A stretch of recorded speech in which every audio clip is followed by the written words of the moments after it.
Hey, good afternoon, everybody. Thanks for joining us on this very first day of AEP. We are now officially writing 1/1/2026 effective business, which is pretty cool and scary all at the same time. So I'm not going to take up much of your time. Brandon and I are going to give you what we hope you will find as a few helpful last minute tips and some last minute information to hopefully ease your mind and ease you in to these 54 days of busy. We are going to be busy from here on out. So the first thing that we want to talk to you guys about it's basically the overall landscape of what we know for Medicare plans. There are standalone prescription drug plans, our PDP plans. There are Medicare Advantage plans on a PPO network, and there are Medicare Advantage plans on an HMO network. Those are our most common plans that we are familiar with and that we will be dealing with through these next 54 days. With that said, PDPs, as far as what you will be compensated on, those are down to Cigna. Cigna will pay on some of their PDPs. If you go to our website, nccagent.com, you will see exactly which PDPs they will pay on and what states they will pay in.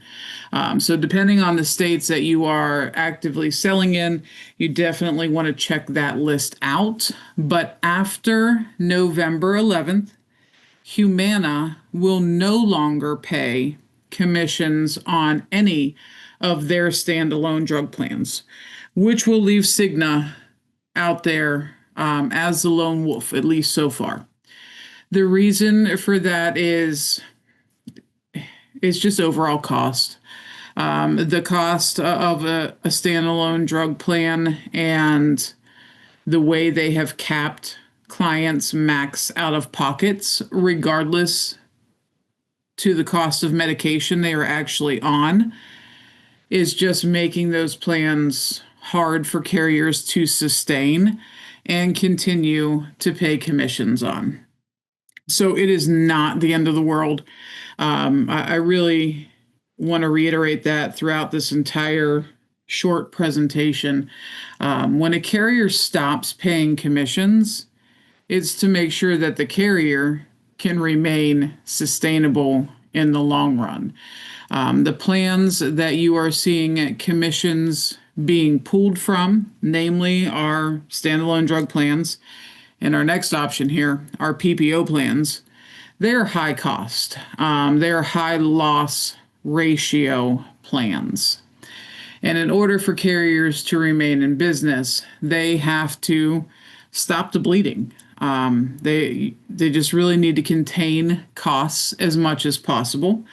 And you know as well as I do, we as agents are not going to want to sell plans we're not going to get paid on, which will limit a carrier's overall risk on a plan if they pull commissions.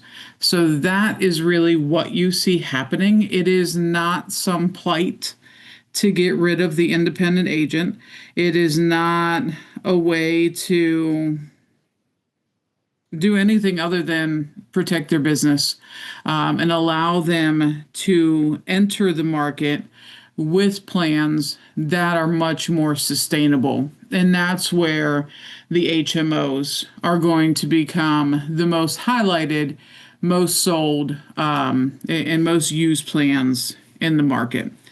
And the reason for that is they contain the network, which means the carriers are able to manage care, control cost, and sustain their profitability.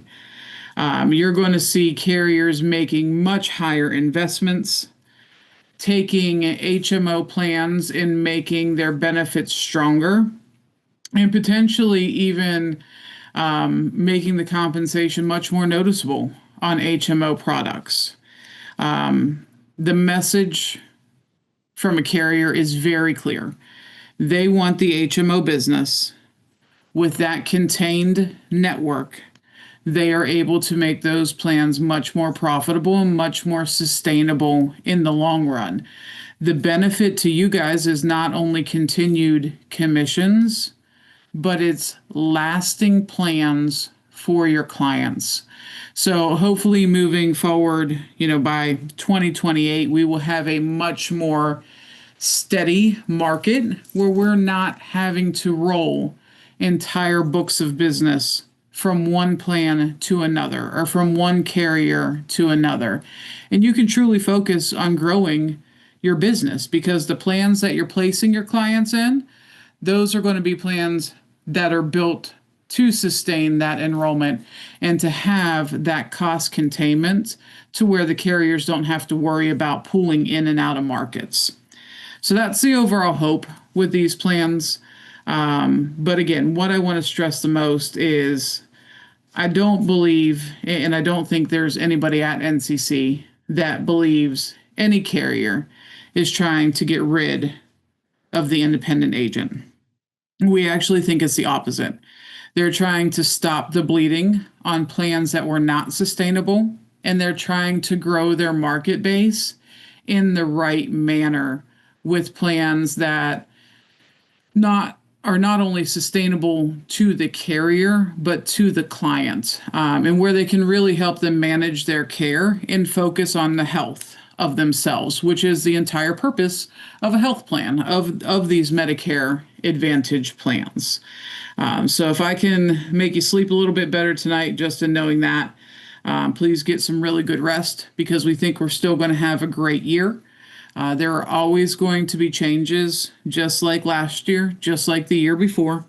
But overall, this is leading into a much stronger, more sustainable Medicare Advantage market overall, in our opinion. Anything to add, Brandon? No, you covered that pretty good. I mean, I just go back to the leaning on us with any questions, with any concerns. If you want to talk through some things, I know your sales development managers are available. Courtney, myself, we can discuss some of this. It really is adding up to be probably a really great AEP, even though there are challenges. But like Courtney said just a minute ago, every year there seems to be something that has happened that is quote unquote the end of the Medicare world, right? We've had call recording come back. We had the 48-hour rule come back. We've had all this stuff happen, and it just keeps going. The agents that put their head down, they buckle down, and they educate their clients on what's happening. They get better business. They have more quality business, and they grow their business to a size that they haven't really considered yet. So we want to be that help with you to help you get there. So anything we can do to help, we definitely will do that. Guys, also remember at any point you can come off mute or chat in any questions, comments, concerns that you have. We'll be happy to address those as we go as well. This is another thing that has a lot to go with the market change in moving to a more HMO network-based overall market. For years, all of us as agents have built kind of bad habits, really, in just picking the lowest cost plan or picking the plan with the highest food card or the highest over-the-counter benefit. That's not always the best for the client. While those things are very enticing to a client, it's really just easy. It makes us feel like we're helping the client. It makes us feel like we're being efficient. But the reality is we're taking the easy way out. And because of that, carriers have taken the easy way out, and they've just built these benefits and added more money and added more benefits as far as extra benefits to these plans. And You've seen it. They're not sustainable plans. When a plan looks too good to be true, and we're like, man, that's 100% the plan I'm going to sell to almost all my clients this year. Last year, they were the first plans to pool commissions. That means they were not sustainable products. So when every client is getting placed on the cheapest plan, when every client is wanting the highest food card, it is really overwhelming carrier projections, and it's contributing again to the commission cuts that we see. The best way to move forward, especially into this HMO market, is to really pay attention to the true health needs of your clients, to what is going to help with them sustain the best life possible. And while some additional food money is absolutely nice if they qualify for it, it's not always going to be the best plan for them. So we suggest that you take a look at the client's full picture: their doctors, their drugs, their lifestyle, their financial situation, and recommend a more holistic fit, not just what ranks the cheapest when you pull up plans on Medicare.gov or Sunfire or whatever enrollment tool you may be using. Clients are more happy when their plan is stable and continues to meet their needs in years to come, rather than having to switch plans every single year. They don't like the disruption. They don't understand that they get new ID cards every year, that they have to deal with a new billing system, or maybe their specialist was in network with the carrier they had in 2023, but now it's 2025 and they just keep getting bill after bill. It creates confusion, and it doesn't allow for a very steady market. Seniors view it as stressful and unnecessary, and we can easily stop that. Your confidence in paying attention to what a client really needs and helping them meet all those needs up front is going to give them confidence in any carrier, in any plan that you recommend, because they feel truly heard and advised in the best manner possible. And that is going to lead us into our next little slide here. And that's quality over quantity. We hear all the time of these amazing agents, and we have some agents that are able to go in there and just kill an AEP with a few thousand enrollments. And that is absolutely fantastic. But what we can't do is let quantity overlook quality. If you are not writing quality business, no matter what your volume is, whether you're selling 50 sales during AEP or 500, if all those sales are not quality enrollments, you're hurting yourself. And in the long run, you are hurting your clients as well. We are seeing a huge push by every carrier to prioritize quality enrollments over volume. A big reason for that is because star ratings have become harder to maintain.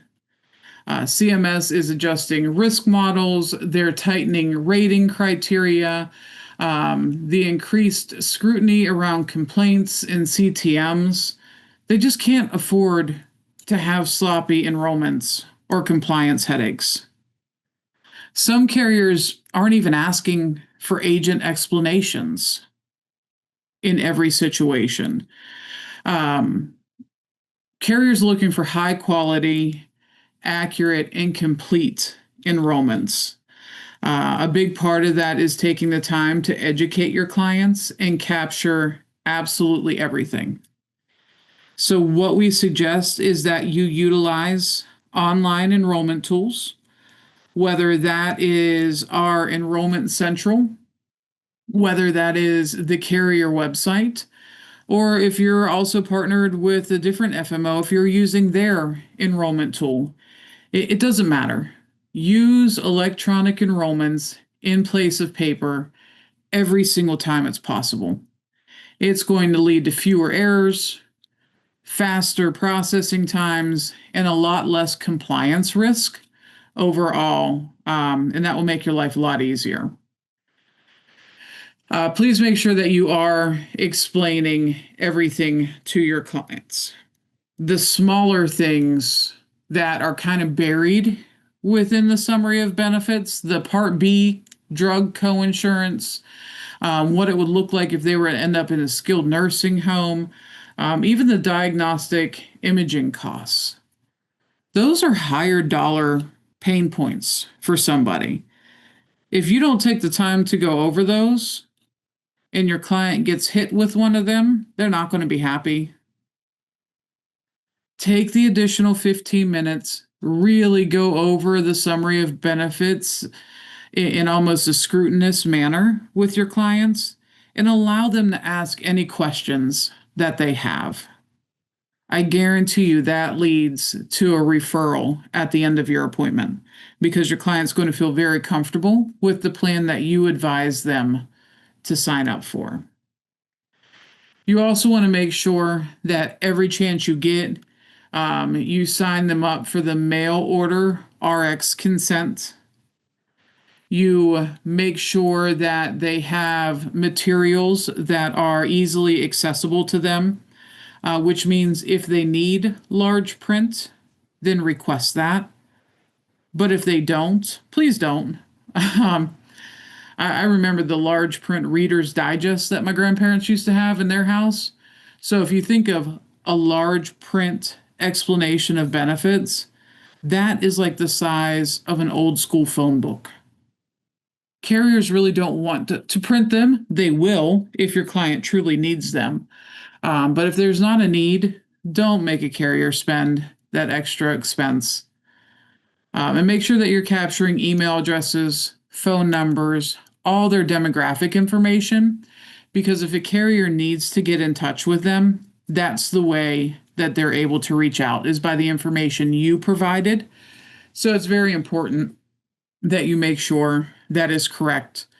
Using electronic enrollments will cut down on what we think is very pretty handwriting and what a carrier thinks is not.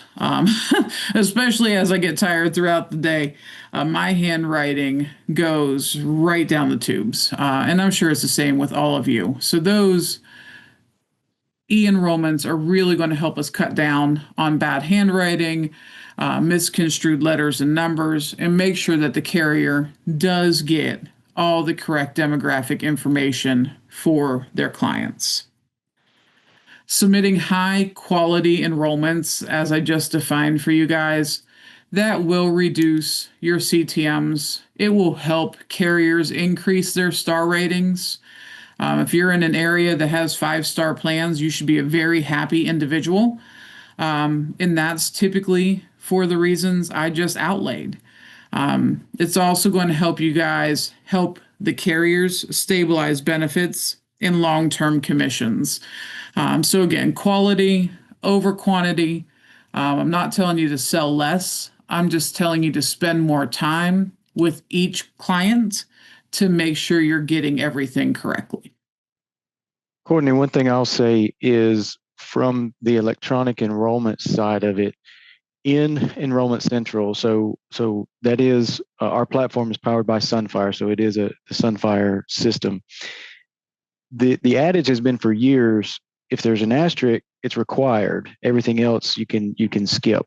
But what we've just talked about, as far as confirming some of those details, any information that you can put into Sunfire gets sent to the carrier through their application. So even if there's a section that may not have an asterisk, but if it's information that could be beneficial, go ahead and put that in there, because that will get that information to the carrier. So there are some places where email addresses, it's asked, do you want to provide an email address?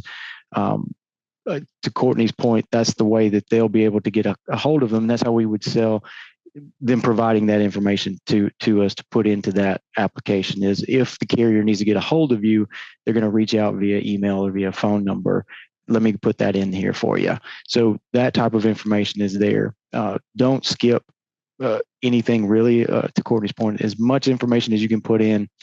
Not only does it help the algorithm of the Sunfire platform order the plans that they're suggesting when you get to the plans page, it also takes that information. And then when you do the enrollment, sends that to the carrier. So feel free to utilize that. That's out there for us.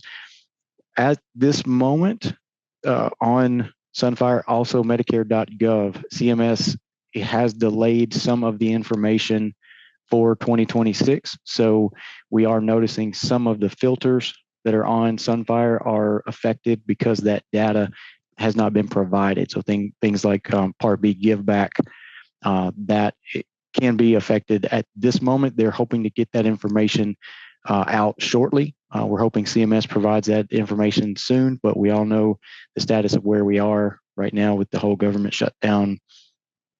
We'll just leave that there. But with the electronic enrollment, it is easier than writing out paper applications. So if you can use that, do that. If you need a refresher on Enrollment Central, please send we've got a training playlist on our YouTube channel. We can get you the link. All you need to do is reach out to your sales development manager and ask for that. Or if you want to send an email to enrollment.central@nccagent.com, just say, hey, I need the training list. We can send that out to you. We definitely want you to be up to speed on using the platform. So we kind of touched on this a little bit. And you guys, you are really viewed as the expert in your field as far as your client is concerned. Please make sure that you know what you're talking about. Review the plans prior to going to see your client. If you have any questions, again, our sales development staff, myself, Brandon, any member of the NCC staff is here to help you in any way possible. We'll be happy to go over some of the plans, answer any questions that you may have to make sure that you're as well informed as possible. But don't hesitate to speak up and ask a question. Even the broker managers with each carrier are out there to help. They're looking for those quality enrollments as well, and they want to make sure that you're as well informed as possible.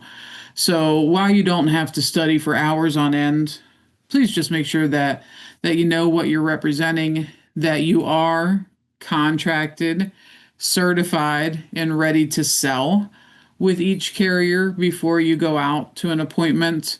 And if there's anything that you have a question about, again, reach out to us. My phone rings pretty consistently throughout AEP.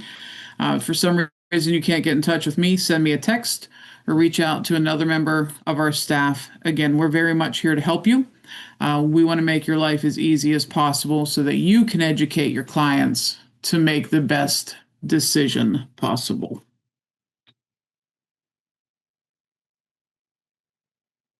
And these are my favorite conversations, these hospital indemnity conversations, because I guarantee you there's at least two of you on this call that is thinking, I don't have time to present hospital indemnity. It's AEP.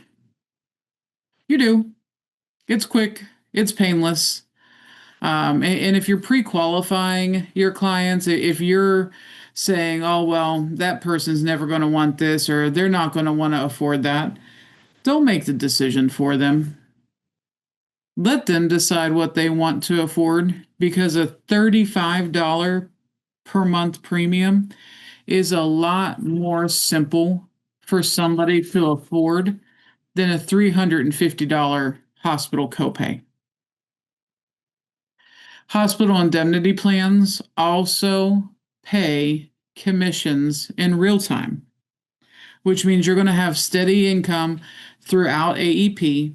It's not going to be as stressful as if you were to wait till January 1st to get paid on everything that you're doing right now. You don't have to worry about gas or monthly bills or anything like that. So 3 or 4 hospital indemnity plans every single week. If you present a hospital indemnity plan every single time, it is almost guaranteed you will sell 1 in 3. It is worth the conversation. If you cannot change a client during AEP, if you went out to Bill's house and Bill really is on the best plan for him already, see if he's interested in adding a hospital indemnity plan. Maybe Bill's wife is under age 65 and you don't represent ACA plans, but you can put her on a hospital indemnity plan. They issue typically ages 18 to 85. Most carriers have a guaranteed issue period that goes anywhere from 64 clear through 85. So don't even worry about the underwriting. These plans are made simple to sell for a reason. Carriers like Progressive on the property and casualty side, they do the bundling commercials for a reason.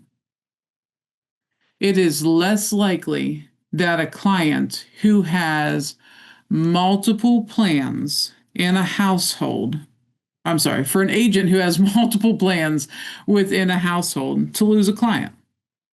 They're tied to you at that point. They really do feel like you are their trusted advisor. They're not going to be apt to pick up the phone for a call center and say yes to whatever plan they're representing. Brandon just put in the chat an agent testimonial for hospital indemnity. This agent has been with NCC for years. Every month he makes his car payment just by selling a hospital indemnity plan. Yeah, and he talks through in the video. He talks through what his setup is, and he does nothing flashy. He does nothing outlandish. In fact, you'll see in the video, if you have time this evening when you get home and maybe make a beverage and sit down and enjoy this.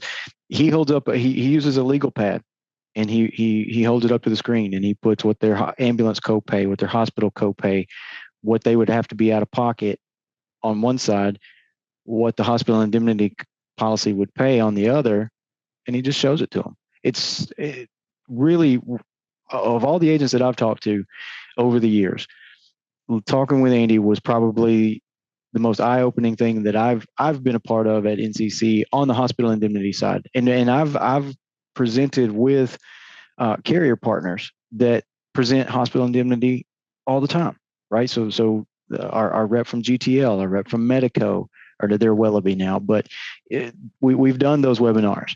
But to sit down and listen to an agent actually say, this is how I present it, and this is what I do, it's super simple. He does it with every agent or every beneficiary that he talks to. And he said, you'll hear him in there, he sells about 1 in 3, just like Courtney said just a minute ago. So I encourage you, if you do have the time to watch that. I think we do have it broken out in chapters, so you can jump to certain sections of that video. But feel free to browse around on our YouTube channel. We do have a couple other videos around hospital indemnity. So if you need to know what is it, before I can sell it, what is it? Well, we have a video out there on that. We have a video on GTL and their fill in the gaps tool. That's a really, really great tool that is used by a lot of agents. So to Courtney's point, I think hospital indemnity, if you're talking anything Med Advantage, needs to be the next thing that we talk about to our beneficiaries, because it just helps so much when they need it. And it's one of those things that they will be glad that they have it when they need it versus, man, I wish I would have done that. Absolutely. And again, knowledge is power. So watching a video is only going to help you out. Miss Diana, do you have a question? I do. I was just wondering, how do those work with they have the Medicaid? I used to do Aflac back in the years, and we were always told that they had Medicaid, they couldn't have a hospital indemnity. Is that the same with the Medicare? No, so they can still qualify for a hospital indemnity plan as long as they are able to afford it. And of course, that's their decision, not ours. But the indemnity plan can be had whether they're partial Medicaid, full Medicaid. It doesn't matter as long as those premiums are able to be paid because the plan is paying money to them to pay for bills based on an incident, very similar to how you sold Aflac. So the money loss might not come from having to pay a hospital copay.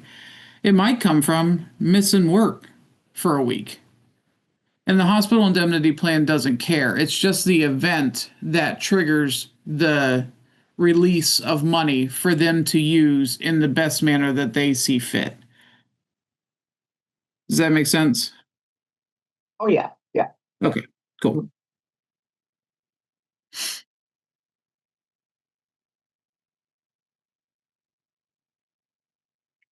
All right, and I think our last probably wrap up slide. Yep, this is it. Again, I wanted to be very respectful of your time today. It is the very first day of AEP, but please remember, stay calm. There's going to be a lot of things out there on social media from some of our doomsday preppers. There's going to be a lot of carrier information and potential things that we will need to pivot with throughout this AEP. But I promise you, the sky's not going to fall down. We're going to be just fine. We just got to keep calm, stay focused, and keep your clients as your number one priority. And we're here to help you do that in any way possible. Any member of the NCC staff is going to be more than happy to have a conversation with you, to answer any questions that you have. So please rely on us. We appreciate everything that you guys are doing. You're out there doing the hard work. And we just want to make that work as simple as we possibly can from behind the scenes. So if you need something, let us know.